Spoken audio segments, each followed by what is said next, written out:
I'd like to welcome you back to the show. It's always our pleasure and honor when we can get one of the scholars or fellows from the National Center for Public Policy Research with us. Today we have back with us Horace Cooper. He's co-chairman of the Project 21 National Advisory Board and a legal commentator. He taught constitutional law at George Mason University, was a senior counsel to U.S. House Majority Leader Dick Armey. Project 21 is a group of black conservative scholars and leaders that weigh in on a variety of issues. And thus far, everyone I've interviewed has been just downright brilliant. Horace, welcome back to the show. Hey, it's great to come on the program, especially with introductions like this. Well, you deserve it. Thank you for being with us. So we've done a number of shows on this, but we can't get enough, and the material just keeps on coming, and it has to do with the environmental activists and their shakedown attorneys trying to do with the oil companies what some did to the tobacco companies, i.e. the tobacco companies, they claim they knew about cancer, they hid the risk, and therefore they're responsible for bazillions of dollars in damages. Well, they're trying to make a leap from that to say that these oil companies knew all about climate change and somehow mainly American oil companies are responsible for the entire global climate impact of climate change. They ignore China, Pakistan, Russia, India. Everybody else is ignored. And they're focusing in on mostly our companies, basically because they've got deep pockets. Well, like the famous bank robber said, when asked, why did you rob those banks? That's where the money is. Yeah. And in this particular case, they're singling out the American energy industry, not because there's any particular responsibility. And in fact, the cases that they're bringing are falling apart because when it comes to actually showing what it was that the energy companies were keeping secret from everyone, it turns out that the same information that every high schooler, every junior high student, and oftentimes even in college, in non-science classes, they talk about climate change and the predictions of the apocalyptic end. AOC is telling us we only got 12 years left to go.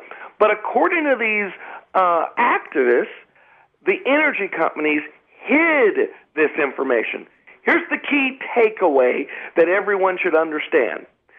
The collusion hoax has collapsed.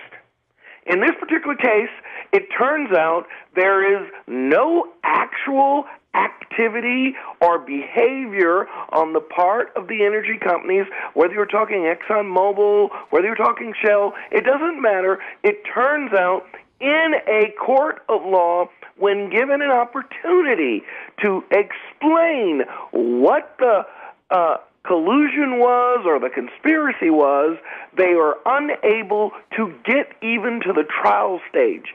That means the judge is saying, I'm sorry, I'm dismissing this case. You actually haven't even stated any basis for me to give you permission to go forward with a trial. Now, I agree with everything you said, and there was two court cases in particular, one in New York and one in California, and I always get my cases mixed up.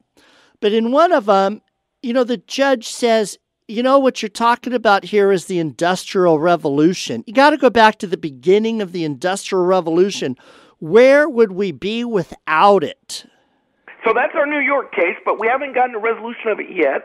But in the California case, the judge said, please present to me your best evidence that there was some conspiracy. What was the information that was being shared that is now, we now know that they had access to it, hid it from the American public. And there is nothing like cancer. There is nothing like the likelihood of earlier death that was associated with tobacco use when it comes to the energy industry. And the judge actually says, wait, you're going to tell me that this United Nations committee report or commission report is what you're claiming is the information that they were hiding, information that anybody could have gotten from the United Nations if they wanted. And as I mentioned earlier, you're hearing about this in the classrooms, both at the collegiate level as well as elementary and high school level. So the judge says, if that's all you've got, I'm dismissing this case. The challenge here is that California is wanting to appeal. They want an appellate court to overturn this decision and say that the allegation of the conspiracy is what ought to go forward to a jury, even if you couldn't convince a judge that you have an actual claim that you're making. And what about the feds? The feds have actually ruled on this already in terms of that this is the purview of Congress, right? So the Supreme Court actually has looked at this matter earlier, almost 15 years ago, and they made it clear, they did it again in 2008, they made it clear that, A, the issues of climate change and the issues associated with any harm to the environment were not within the purview of the Clean Air Act, but were instead in the purview of the Congress of the United States, and that you couldn't go to a particular individual company and hold them liable under some claim that there's been a harm in effect to any particular individual, any particular community. And as I mentioned on your program earlier, Oakland, Los Angeles, both go into the bond market where they say to investors, we'd like for you to bring your resources and invest and buy bonds from us because there are great opportunities in our community. What they don't say, and they still haven't said even to this day, is we believe in 12 years the calamity is coming. It's going to be awful. We don't even know if we'll still have a Los Angeles. We don't even know if Oakland will still be in existence. They don't say that to any of their investors, and yet they say if you are ExxonMobil, you somehow had a responsibility to proclaim to everyone that a consensus was developed that energy, as we know it, the ability to cool our homes, run electricity and lighting in our homes, or drive our automobiles, was going to be deemed something that no one would ever want to do. It would be the equivalent of a public nuisance. That hasn't happened, and the idea that they aren't telling their investors that that is likely to happen isn't any evidence whatsoever of any effort to undertake a conspiracy. All right, Horace, we're going to take a quick break. Our guest, Horace Cooper, has got a Juris Doctorate. He's a senior fellow with the National Center for Public Policy Research. You're listening to The Andy Caldwell Show. Stay tuned. The Andy Caldwell Show is sponsored in part by CoLab, the Coalition of Labor, Agriculture, and Business. Moving forward with traditional values and encouragement of local business, this is the Andy Caldwell Radio Show. I'd like to welcome you back to the show. Our guest, Horace Cooper, senior fellow with the National Center for Public Policy Research. He taught constitutional law at George Mason University. We're talking about the shakedown of American oil companies. They're trying to blame them for global climate change, ignoring the rest of the globe's contribution to the same. And, Horace, one of the things going on here that I'll never understand is the fact that oil is a natural product, and technology has allowed us to burn it cleanly.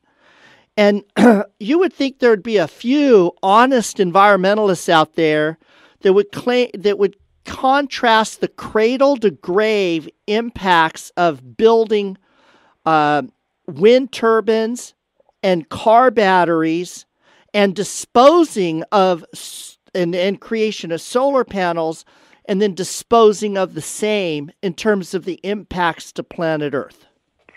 You see, if it weren't for double, most of the progressives and the environmentalists wouldn't have any standards at all. Take progressives in California like Governor Newsom. On the one hand, he has sent his support for these kinds of lawsuits that are shakedowns. On the other hand, these progressives attack the fact that gasoline prices in the state of California are skyrocketing. If you're a resident of California right now, you're seeing the $4 gallon of gas price again, and in some jurisdictions, you're even seeing $5. This is a function of a community mindset that wants to attack what most citizens find to be an extremely valuable resource. And yet, we don't allow for a new refinery to be built in the last decade. No, it's more like 30 or 40 years. Oh, yes. I mean, I'm talking about improvements and updates. Yeah, well, that's true. Even that behavior is frowned upon, and what it leads to is this mindset that we're going to get these electrified cars. Well, God bless electrified cars. If they work for people, it's great for them. However, most people looking at the price of a Tesla say to themselves, man, when I win the lottery, I'm going to spend $75,000 to $100,000 for a Tesla. And Tesla and several of the other electric car companies say, well, we've got some other ones that are cheaper. These will get you maybe 150, maybe 200 miles on a charge. Some of them won't even do 150. In the state of California, that simply isn't practical. The distance, it just doesn't work. Now, mind you, the California Emissions Review Board, it actually has set up requirements for fuel economy that have made California have a distinction. More than in New York and in Texas combined, there are cars that are older than 25 years, some even 40 years, on the roads in California because they're exempt from these regulations. Guess what they're also exempt from? The modern safety that Americans come to expect. Airbags, disc brakes.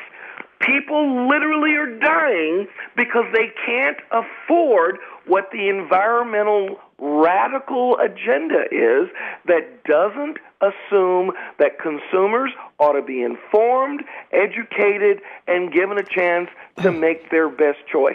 The radicals want to do this shakedown. They want to do the regulation. They are seeking a dramatic change in the lifestyle of people, and it's impoverishing Americans, particularly in California. Well, let's add to this. So what we have here, first of all, California has its own unique blend of gas that can only be refined here. There's a limited number of refineries, so anytime they go down for maintenance, the price goes up because the supply is limited.